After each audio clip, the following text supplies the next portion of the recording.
आज के इस वीडियो में मैं आपको समग्र ई केवाईसी की पूरी प्रोसेस कर बताऊंगा दिनांक 7 दिसंबर 2023 को।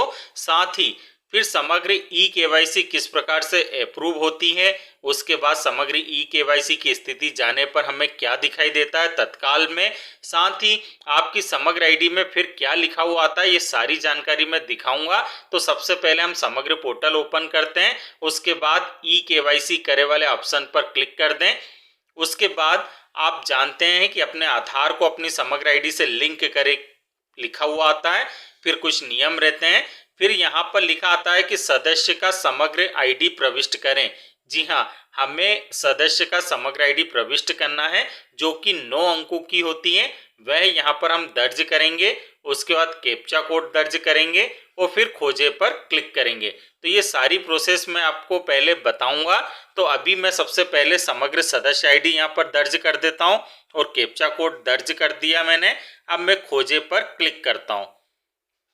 जैसे ही मैं खोजे पर क्लिक करूंगा तो उसके बाद अब आपको यहाँ पर एक मैसेज प्राप्त होगा जो कि कुछ इस प्रकार से हो सकता है। जब आपका मोबाइल नंबर आपकी समग्र आईडी में दर्ज नहीं हो कि आपकी समग्र आईडी में मोबाइल नंबर दर्ज नहीं है, कृपया अपना मोबाइल नंबर दर्ज करें। उसके बाद हम आगे की प्रोसेस कर सकते हैं। तो आप अपनी ग्राम पंचायत या वार्ड कार्यालय में संपर्क कर भी अपनी समग्र आईडी में मोबाइल नंबर जुड़वा सकते हैं। और यदि अभी आप नहीं जुड़वाना चाहते हैं तो अभी आप ओके पर क्लिक कर दीजिए और फिर नीचे जो मैसेज आता है जहां पर आप नया मोबाइल नंबर दर्ज कर आगे बढ़ सकते हैं, उसका प्रयोग कर लीजिए। जैसे ही हमने ओके पर क्लिक किया, अब आप देख रहे हैं कि अपना नया मोबाइल नंबर दर्ज करें, यहाँ हमें ऑप्शन मिल जाता है। तो चलिए हम यहाँ पर उनका नया मोबाइल नंबर दर्ज कर देते हैं। उसके बाद ओटीपी भेजे पर हम क्लिक करेंगे। तो सबसे पहले मैं उनका नया मोबाइल नंबर दर्ज कर देता हूँ। मैंने उनका मोबाइल नंबर दर्ज कर जैसे ही ओटीपी भेजे पर क्लिक किया तो अब उनके मोबाइल पर ओटीपी जा चुका है। अब यहाँ पर आपके मोबाइल पर प्राप्त ओटीपी प्रविष्ट करें। तो यहाँ पर हमें उस ओटीपी को डालना है। उसके बाद सुरक्षित करे पर हमें क्लिक करना है। उसके बाद आगे की प्रोसेस की तरफ हम बढ़ेंगे। तो चलिए, उनके मोबाइल पर ओटीपी आ चुका, मैं डाल चुका हूँ। अब आप देख रहे हैं कि आगे की प्रोसेस में अपने आधार को अपनी समग्र आईडी से लिंक करें और यहाँ पर महत्वपूर्ण सूचना दिखाई देती है। साथ ही व्यक्तिगत जानकारी भी आप देख रहे हैं, जैसे कि समग्र आईडी है, परिवार आईडी है, उनका नाम आ रहा है और लिंग लिखा हुआ आ रहा है। अब हम नीचे की ओर स्क्रॉल डाउन करेंगे तो किस प्रकार की जानकारी हमें दिखाई देती है। अब आप देख रहे हैं कि यहाँ पर कुछ आधार एक्ट की जानकारी भी लिखी रहती है। साथ ही आप आधार या वर्चुअल आईडी के माध्यम से भी आधार समग्र ई केवाईसी कर सकते हैं। तो यहाँ पर अपना आधार नंबर दर्ज करें तो आपको अपना आधार नंबर यहाँ पर दर्ज करना है। उसके बाद ओटीपी या बायोमेट्रिक फिंगरप्रिंट द्वारा जिस भी ऑप्शन का प्रयोग आप कर सकते हैं उससे कर लीजिए। ओटीपी द्वारा थोड़ा सरल होता है क्योंकि आपके मोबाइल पर ओटीपी आ जाता है। तो मैंने यहाँ पर उनका आधार नंबर दर्ज कर दिया है। अब ओटीपी द्वारा ही मैं सेलेक्ट कर रहा हूँ और उसके बाद मैंने चेक बॉक्स पर क्लिक कर दिया है। जो कि नियम है उसको मैंने पढ़ लिया है। उसके बाद आधार से ओटीपी का अनुरोध करे पर क्लिक कर दिया है। तो आप देख रहे हैं कि OTP send to the mobile number, उनके मोबाइल नंबर पर ओटीपी जा चुका है।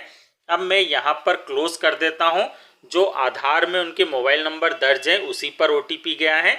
अब मैं इसे क्लोज कर नीचे की ओर आता हूँ। तो यहाँ पर आपके मोबाइल पर प्राप्त ओटीपी मुझे दर्ज करना है और उसके बाद फिर स्वीकार करे पर क्लिक करना है। तो चलिए, उनके मोबाइल पर ओटीपी भी जा चुका है। अब मैं यहाँ पर ओटीपी दर्ज करता हूँ और उसके बाद फिर स्वीकार करे पर क्लिक करता हूँ।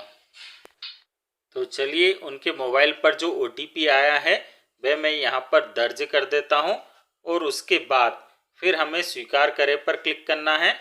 तो मैंने यहाँ पर ओटीपी दर्ज कर दिया है। अब मैं स्वीकार करे पर क्लिक कर रहा हूँ। उसके बाद आप देख रहे हैं कि अपने आधार को अपनी समग्र आईडी से लिंक करें के तहत व्यक्तिगत जानकारी भी दिखाई देती है। उनकी समग्र आईडी, परिवार आईडी, नाम, लिंक दिखाई दे रहा है। अब सदस्य की पहचान करने हेतु आधार से प्राप्त ई केवाईसी की जानकारी आप देख रहे हैं कि नाम यहाँ पर समग्र के अनुसार, आधार के अनुसार दिखाई दे रहा है।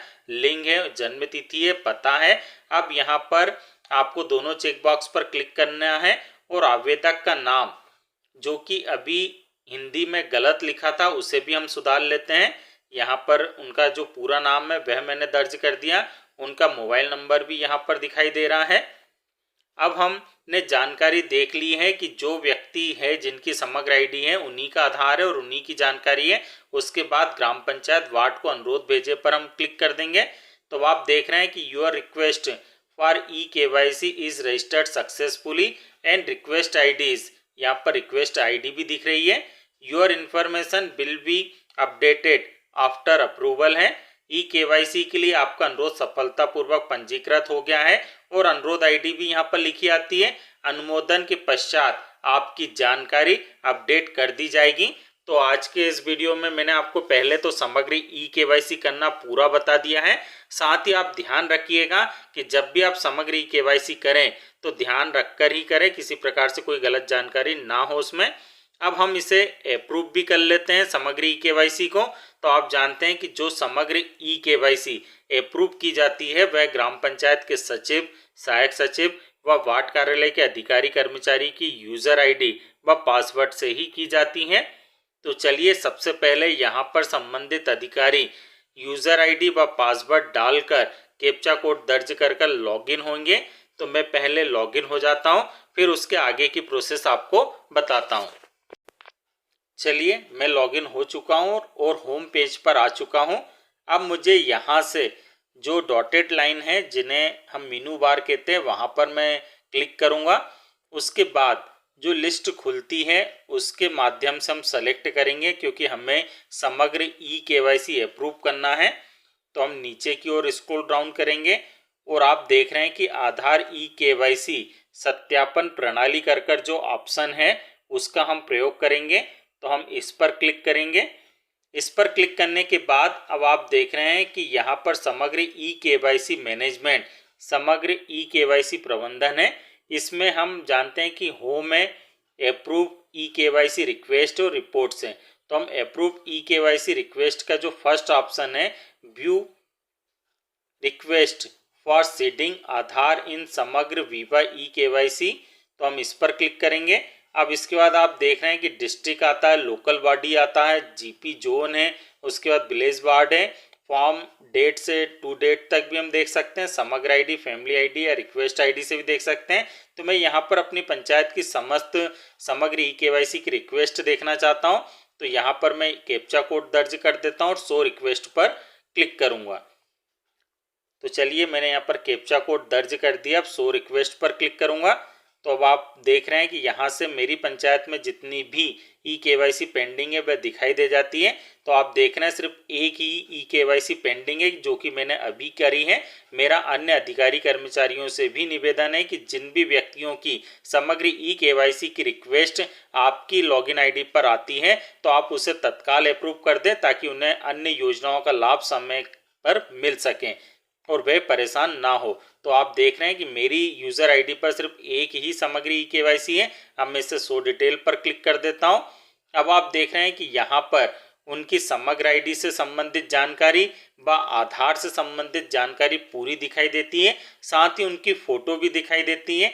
जैसे कि आप देख रहे हैं उनका नाम दिखाई देता है, फिर नाम हिंदी में भी दिखाई देता है, डेट ऑफ बर्थ है, जेंडर है, मोबाइल नंबर दिखाई देता है, एड्रेस है। साथ ही मैं आपको यहाँ पर बताना चाहूँगा कि आप जब भी समग्र eKYC को अप्रूव करें तो पहले चेक कर लें कि समग्र व आधार दोनों एक ही व्यक्ति का है, गलत जानकारी ना हो, अन्यथा आधार डीलिंक की प्रोसेस हमें करनी पड़ सकती है। इसलिए आप पहले चेक कर लें कि सही जानकारी है और एक ही व्यक्ति की है, उसके बाद ही आप इस आईडी की समग्र eKYC को अप्रूव करें। तो चलिए अब मैं नीचे की ओर आता हूं। तो यहाँ पर अब आप देख रहे हैं कि एक्शन कर लिखा हुआ है। तो हम एक्शन पर यहाँ पर सेलेक्ट करेंगे। तो आप देख रहे हैं इसे हम अप्रूव भी कर सकते हैं और रिजेक्ट भी कर सकते हैं। ये जानकारी सही है इसलिए मैं अप्रूव पर क्लिक करूँगा। जैसे ही मैंने अप्रूव पर क्लिक किया तो आप देख रहे हैं कि यहाँ से हम रीजन सेलेक्ट कर सकते हैं।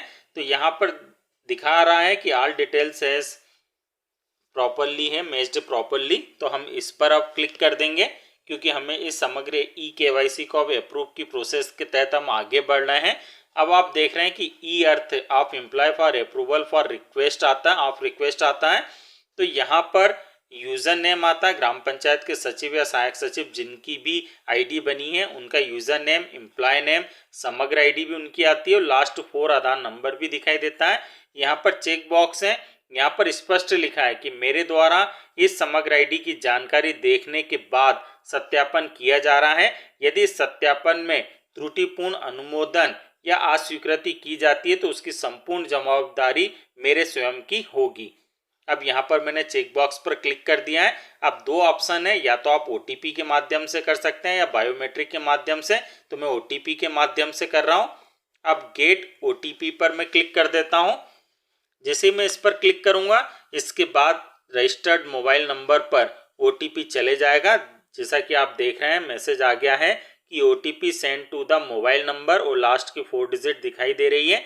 अब मैं यहाँ पर वह OTP दर्ज कर देता हूँ और उसके बाद वेरीफाई OTP पर क्लिक कर देता हूँ। तो चलिए मैंने यहाँ पर जो OTP आया था मोबाइल पर वह दर्ज कर दिया है। अब मैं वेरीफाई OTP पर क्लिक कर देता हूँ। इस पर क्लिक करने के बाद फिर हमें एक सक्सेस का मैसेज मिल जाएगा।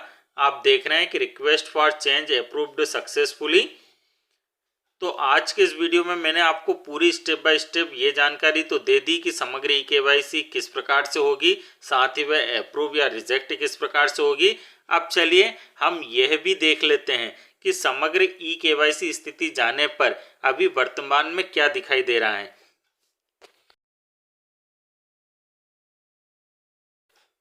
समग्र ई-केवाईसी की स्थिति जाने से पहले मैं आपको उनकी समग्र आईडी भी खोलकर दिखा देता हूं, परिवार आईडी।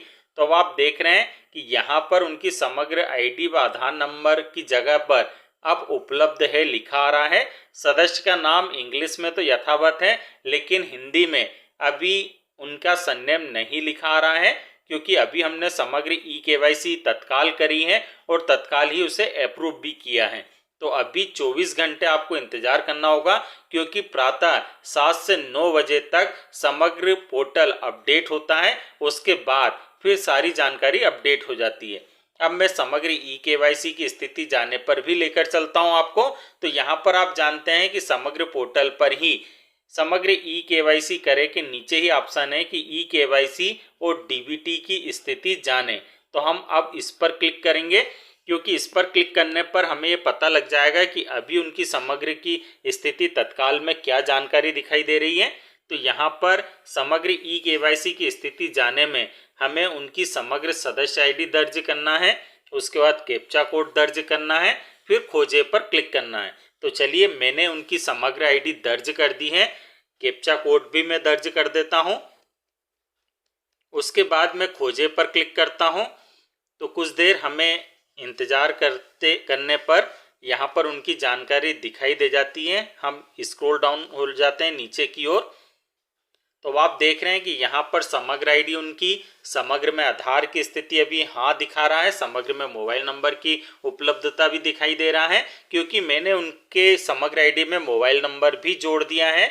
उसके बाद बैंक खाते में आधार की स्थिति भी दिखा रहा है, DBT सक्रिय की स्थिति भी दिखा रहा है, साथ में समग्र में फोटो की उपलब्धता भी दिखाई दे रही है। लेकिन मेरा आप लोगों से निवेदन है कि अभी यदि आप किसी योजना का लाभ लेना चाहते हैं और आपने अभी समग्र ई-केवाईसी कराई है और साथ ही उसे अप्रूव भी कराई है ग्राम पंचायत व वार्ड कार्यालय पर जाकर, तो अभी आप तत्काल ही किसी योजना में आवेदन ना करें। 24 घंटे आप रुक जाइएगा, क्योंकि प्रातः 7 से 9 बजे तक जब समग्र पोर्टल अपडेट हो जाएगा उसके बाद आपकी समग्र आईडी आधार में जिस प्रकार की जानकारी है उसके अनुसार हो जाएगी। इसलिए आप जब तक रुकिए और जैसे ही आपकी समग्र आईडी में समस्त जानकारी आधार के अनुसार हो जाए उसके बाद आप किसी भी योजना हेतु आवेदन कर सकते हैं। इसी प्रकार के और वीडियो देखने के लिए आप चैनल पर बने रहिएगा, चैनल को सब्सक्राइब जरूर कीजिएगा। आप सभी का धन्यवाद।